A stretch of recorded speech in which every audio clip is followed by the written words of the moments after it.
Hello नमस्कार दोस्तों, कैसे हैं आप लोग। आपको पता होगा कि जीडीएस का कल रात में थर्ड मेरिट लिस्ट निकला था। क्या निकला था? Third merit list. और इसमें आपने देखा था कितना कटअप गया था। कटअप गया है कम से कम आपका जो है 95% से जिसका ऊपर है उसी का सिलेक्शन हुआ। ठीक है, क्लास 10th में जिसका 95% से ऊपर है उसी का सिलेक्शन हुआ। और किसी किसी जोन में जिसका क्लास 10th में 80% से ऊपर है उसी का सिलेक्शन हुआ।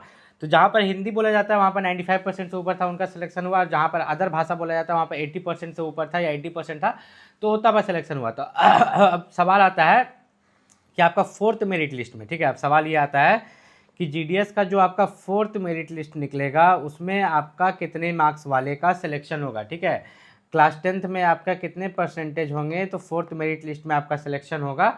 तो ये मैं हर एक आपका जितना भी यहाँ पर सर्कल से स्टेट्स है उनके लिए यहाँ पर इस वीडियो में बताऊंगा कि फोर्थ मेरिट लिस्ट में जो है आपका यहाँ पर क्या कटअप जा सकता है। उससे पहले मैं आपको बता दूं कि ग्रामीण डाक सेवक में जितने भी बच्चे यहाँ पर अभी ज्वाइन करेंगे, जिनका थर्ड मेरिट लिस्ट में नाम आया होगा या आगे चल के आपको मौका मिले ज्वाइन करने का, तो उनके लिए सैलरी क्या होता है। देखिए, अगर आप ब्रांच पोस्ट मास्टर में ज्वाइन करते हैं तो आपकी सैलरी 12,000 रहती है और प्लस डीए जो आपको मिलता है 6,000, तो टोटल 18,000 आपकी सैलरी रहती है। ठीक है, टोटल यहाँ पर कितनी होगी ब्रांच पोस्ट मास्टर की? 18,000 सैलरी। और असिस्टेंट ब्रांच पोस्ट मास्टर और डाक सेवक की सैलरी 10,000, इसमें और 5,000 जोड़िएगा डीए, तो आपका 15,000 स्टार्टिंग सैलरी आपका यहाँ पर रहता है। आप इंडिया में कहीं पर भी ज्वाइन कीजिए, कहीं पर भी अप्लाई कीजिए। अब सबसे बड़ा दिक्कत यहाँ पर आता है कि जब आप यहाँ पर नीचे चलते हैं तो ये लोग आपसे कुछ सर्टिफिकेट्स मांगते हैं। नॉलेज ऑफ कंप्यूटर, मतलब यहाँ पर बोला गया है कि आपको कंप्यूटर चलाने आना चाहिए।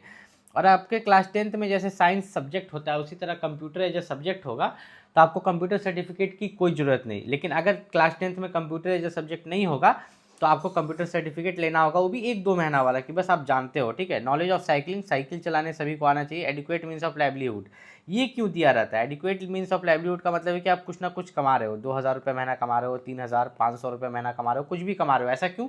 क्योंकि आपका जो काम रहता है वो टीआरसीए के हिसाब से रहता है। मतलब मिनिमम जो काम रहेगा 4 घंटा का और मैक्सिमम 5 घंटा का, 8 घंटा वाला काम यहाँ पर नहीं रहता है। भले सरकारी नौकरी है, 60 साल तक आपका रहता है, आपको प्रमोशन मिलता है। ठीक है, अगर आप एमटीएस में प्रमोट हो जाते हो तो आप 1800 वाले ग्रेड पे में चले जाते हो। जो एसएससी एमटीएस में जो पैसा मिलता है ना, वही पैसा मिलने लगता है। तो 3 साल के बाद आपको प्रमोशन एग्जाम देने का जो है मौका मिलता है। ठीक है, अब यहाँ पर सबसे खास बात है फॉर्मेट ऑफ सर्टिफिकेट। जो लोग भी यहाँ पर रिजर्व कैटेगरी से फॉर्म अप्लाई किए होंगे, ओबीसी, एससी, एसटी और ईडब्ल्यूएस, तो अगर उनके पास कास्ट सर्टिफिकेट नहीं भी है तो 15 दिन का समय दिया जाता है। 15 दिन के अंदर जितने भी सर्टिफिकेट्स आपको प्रस्तुत यहाँ पर करने रहते हैं। अब मेनली अगर यहाँ पर हम लोग थोड़ा सा नीचे चले तो क्या क्या, जैसे जिनका थर्ड मेरिट लिस्ट में नाम आ गया होगा तो 15 दिन के अंदर में आपको ये फिजिकल वेरिफिकेशन जाके करवाना है जहाँ पर भी नाम आया होगा।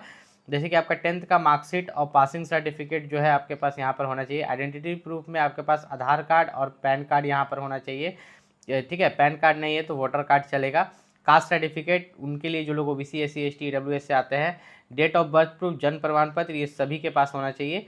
मेडिकल सर्टिफिकेट ये सभी के पास होना चाहिए। आपके ज़िला में जो अस्पताल है उसी अस्पताल से आप अपने सभी जांच करा के वहाँ से साइन मोहर लेके, ठीक है। तो आप सोचेंगे कि वो फॉर्मेट कहाँ से मिलेगा? फॉर्मेट आपको जीडीएस के वेबसाइट पर मिलेगा, कोई भी कैफ़े वाला निकाल के दे देगा या खुद से भी आप निकाल सकते हैं। ठीक है, अब मेन है कि फोर्थ मेरिट लिस्ट में कटअप क्या जाएगा, वही सबसे पहले हम आपको बताते हैं। तो थोड़ा सा नीचे हम लोग चलते हैं यहाँ पर। तो नीचे यहाँ पर देखिएगा तो सभी के नाम यहाँ पर दिए गए हैं। यहाँ पर मैं क्लियर कर देता हूँ, जैसे कि बिहार जैसा राज्य, दिल्ली जैसा राज्य, ठीक है, और आपका झारखंड जैसा राज्य, मध्य प्रदेश, ध्यान से देखिएगा, मध्य प्रदेश, ठीक है, यहाँ पर जो हो गया आपका मध्य प्रदेश हो गया। और आपका जो है यहाँ पर नीचे आपका यहाँ पर अगर देखें तो आपका उत्तराखंड हो गया। उत्तराखंड के अलावा यहाँ पर वेस्ट बंगाल को भी ले सकते हैं। ठीक है, और यहाँ पर आप राजस्थान को भी ले सकते हैं। वापस जाते समय देख लेते हैं और कोई स्टेट है क्या। ठीक है, तो यहाँ पर जम्मू कश्मीर को ले सकते हैं हम लोग, ठीक, और यहाँ पर हरियाणा और हिमाचल को भी। तो आप यहाँ पर देख रहे हैं जो भी राज्य हम लिए हैं वहाँ पर हिंदी बोला जा रहा है। ठीक है, जहाँ पर भी हिंदी बोला जाएगा तो वहाँ पर जो फोर्थ मेरिट लिस्ट है, जीडीएस का फोर्थ मेरिट लिस्ट है, वहाँ पर कितने मार्क्स पर सिलेक्शन होगा आपका? अगर आपके क्लास 10th में, ठीक है, अगर आपके क्लास 10th में 90% से ऊपर है, ठीक है, कितने परसेंट से? 90% से ऊपर है, तभी आपका सिलेक्शन हो पाएगा। इस बार तो यही चल रहा है। ठीक है, जीडीएस बड़ा खतरनाक चल रहा है। देखिए, मैं झूठ नहीं बोलूँगा कि आपका 50% पर हो जाएगा, 60% पर हो जाएगा। थंबनेल में जो आपने देखा था 70%, उसका भी सच बताते हैं। ठीक है, ये नहीं कि थंबनेल में मैंने 70% लिया, यहाँ 70% भी बताएंगे। कुछ ऐसे जगह है जहाँ पर 70% जाएंगे। अब रेड वाला मार्क देखिए, जैसे कि आपका आंध्र प्रदेश, असम हो गया, ठीक है। आपका नॉर्थ ईस्ट हो गया, महाराष्ट्र हो गया जहाँ पर अदर भाषा बोला जाता है, उड़ीसा हो गया, पंजाब हो गया, तमिलनाडु हो गया, तेलंगाना हो गया, ठीक है। इन सभी पर जो है अगर फोर्थ मेरिट लिस्ट में, ठीक है, फोर्थ मेरिट लिस्ट में अगर आपके क्लास 10th में 70% या 70% से ऊपर है तो आपका सिलेक्शन होगा। मैंने खुद अभी देखा, अभी आपका जो है यहाँ पर थोड़ा सा नीचे अगर हम यहाँ पर आते हैं तो मेघालय में जो है हिंदी इंग्लिश बोला जाता है और गारो खासी भी बोला जाता है। यहाँ पर देखा मैंने अभी थर्ड मेरिट लिस्ट में जो है जिनका 77% है उनका सिलेक्शन हुआ है। तो ज़्यादा सी बात है कि फोर्थ मेरिट लिस्ट में 70% तक ये चला जाएगा, ठीक है।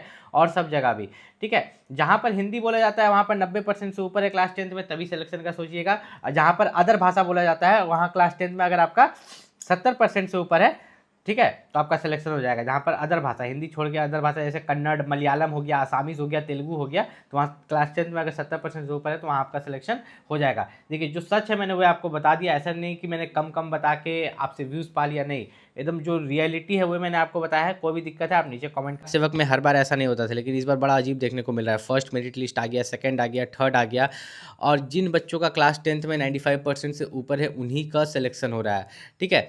और कहीं कहीं जैसे कि आपका मेघालय तरफ, नॉर्थ ईस्ट के तरफ और कोई जगह पर आप देखिएगा साउथ में सिर्फ जो है आपका 77% या 75% पर हुआ है सिलेक्शन, ठीक है। उसके अलावा यहाँ पर बात करें फोर्थ मेरिट लिस्ट में, मैंने थंबनेल में लिखा था कि जिनका 70% से कम है उनका भी सिलेक्शन होगा, ठीक है। तो या जिनका 70% है, तो ध्यान से समझिए। अभी भी जो आपका फोर्थ मेरिट लिस्ट आएगा तो जहाँ पर हिंदी बोलने वाले राज्य है जैसे बिहार, झारखंड, यूपी, मध्य प्रदेश, तो वहाँ पर जो बच्चों का सिलेक्शन होगा जिसके क्लास 10th में 93% से ऊपर है या 95% से ऊपर है उन्हीं का सिलेक्शन होगा। तो ये 70% वाला फॉर्मूला कहाँ से आता है? तो जहाँ पर जैसे कि आपका कर्नाटक हो गया, ठीक है, आपका तमिलनाडु हो गया, आपका साउथ के तरफ हो गया, आपका नॉर्थ ईस्ट हो गया, मेघालय, मिज़ोरम, ये सब, तो इन सब जगह पर अगर बात करें तो आपके अगर क्लास 10th में 70% या उससे ऊपर है, ठीक है, 70% के आसपास है क्लास 10th में, तो आपका सिलेक्शन वहाँ पर होगा, ठीक है। जहाँ पर हिंदी नहीं बोला जाता है उन राज्यों में, ठीक है। कोई भी दिक्कत है आप नीचे कमेंट करके पूछ सकते हैं।